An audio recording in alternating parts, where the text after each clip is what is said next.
Build your future with quality education. Emmanuel Arasar JJ College of Engineering and Polytechnic, Marthandam. Admissions open now.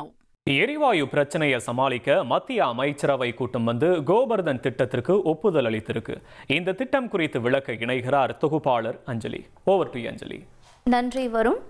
Hormuz ஜலசந்தில தொடர்ந்து நீடித்து வரக்கூடிய ஒரு போர் பதற்றம், அதே போல நமக்கு எரிபொருளை கிடைக்கிறதுல அடிக்கடி நிகழக்கூடிய ஒரு தட்டுப்பாடு இப்படிங்கிற மாதிரியான விஷயத்தினால இந்தியா இப்ப அடுத்தபடியா என்ன பண்றாங்கன்னா இயற்கை எரிவாயுக்கு முக்கியத்துவம் கொடுக்க ஆரம்பிச்சிட்டாங்க.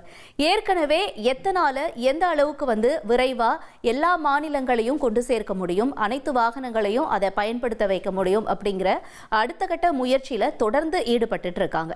இப்ப இதற்கிடையில இப்ப கோபர்தன் அப்படிங்கிற திட்டத்திற்கு மத்திய அரசு ஒப்புதல் கொடுத்திருக்கு. இந்த கோபர்தன் திட்டம் அப்படிங்கிறது 23,731 கோடியில தொடங்க இருக்காங்க அப்படிங்கிற ஒரு முக்கிய தகவலையும் நம்ம பார்க்கிறோம். சரி, இந்த கோபர்தன் திட்டம் அப்படின்னா என்ன அப்படிங்கறத பத்தியும் நம்ம விரிவா பார்த்துடலாம். பிரதமர் மோடி தலைமையில் நடந்த அமைச்சரவை கூட்டத்தில் தான் இந்த கோபர்தன் திட்டத்திற்கு ஒப்புதல் கொடுக்கப்பட்டிருக்கு. இந்த திட்டத்தினுடைய மொத்த வேல்யூ அப்படிங்கிறத நம்ம பார்த்தோம். 23,731 கோடி ரூபாய் வரைக்கும் இதற்காக ஒதுக்கீடு செஞ்சிருக்காங்க.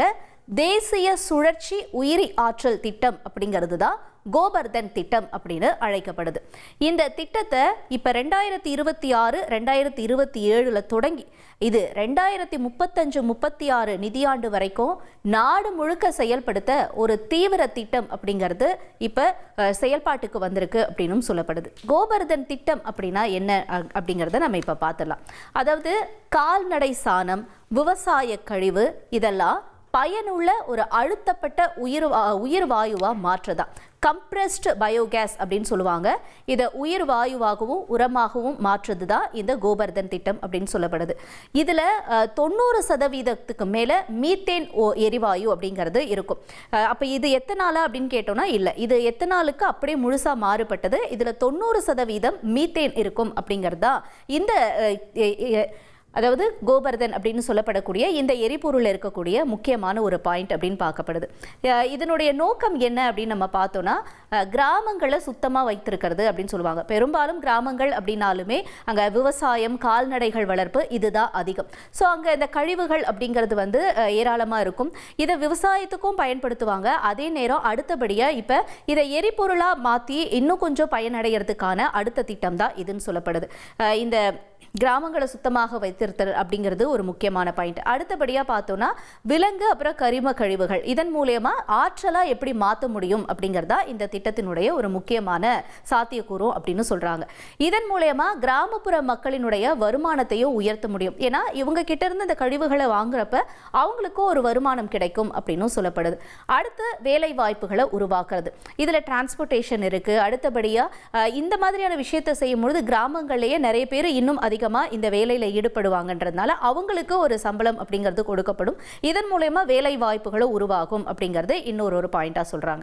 அடுத்து நம்ம பார்க்கிறது புதைப்படிவ எரிபொருட்களுடைய தேவையை குறைக்கிறது அப்படிங்கிறது. இப்ப நம்ம அதிகப்படியா பெட்ரோல், டீசல் இதெல்லாம் நம்ம யூஸ் பண்றதுனால இயற்கை எரிவாயுக்கு முக்கியத்துவம் கொடுக்கறாங்க இந்திய நாடு அப்படிங்கிறதுனால தான் இப்ப இது மாதிரியான விஷயங்களுக்கும் இந்த கோபர்தன் திட்டம் அப்படிங்கிறது முக்கியத்துவம் வாய்ந்ததா பார்க்கப்படதா சொல்லப்படுது.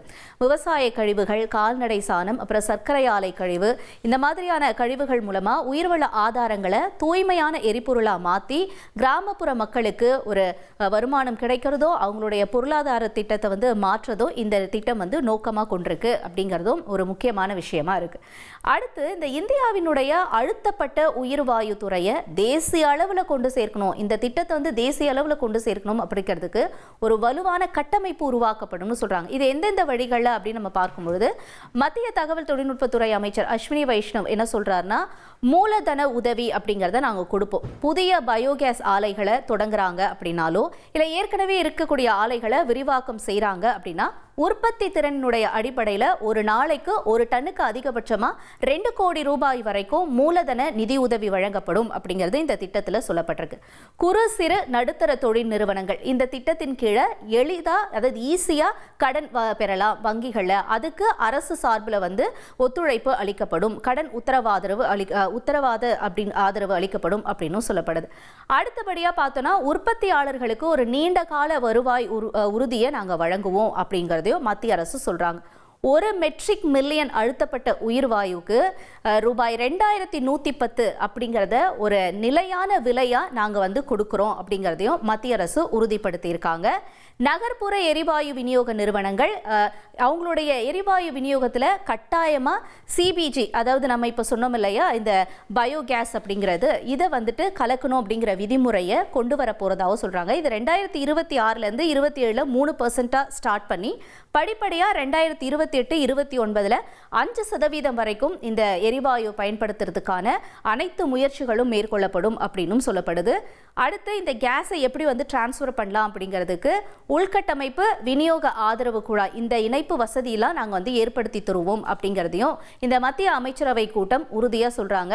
ஆக மொத்தம் இப்போ இந்திய அரசு அப்படின்னு நம்ம பார்த்தோன்னா கிட்டத்தட்ட இயற்கை எரிவாயுக்கு முக்கியத்துவம் கொடுக்கறதுனால இந்த திட்டத்தின் மூலயமா இப்போ நம்ம குறிப்பாக சொல்லக்கூடிய இந்த கோபர்தன் திட்டத்தின் மூலயமா 1.5 லட்சம் பேருக்கு புதிய வேலை வாய்ப்புகளும் உருவாக்கப்படும் அப்படிங்கிறதும் சொல்லப்படுது. பார்ப்போம், ஏற்கனவே எத்தனை நாளில் நிறைய பிரச்சனைகள் இருக்குது அப்படிங்கிற கம்ப்ளைண்ட்ஸ்லாம் வந்துகிட்டு இருக்கு. இதற்கிடையில் இந்த கோபர்தன் திட்டம் அப்படிங்கிறது மக்கள் மத்தியில் எந்த அளவுக்கு ரீச் ஆக போகுது, என்ன மாதிரியான கருத்துக்களும் வரவேற்பும் கிடைக்க போகுது அப்படிங்கிறதெல்லாம் பொறுத்திருந்து பார்க்கலாம். Build your future with quality education. Emmanuel Arasar JJ College of Engineering and Polytechnic, Marthandam. Admissions open now.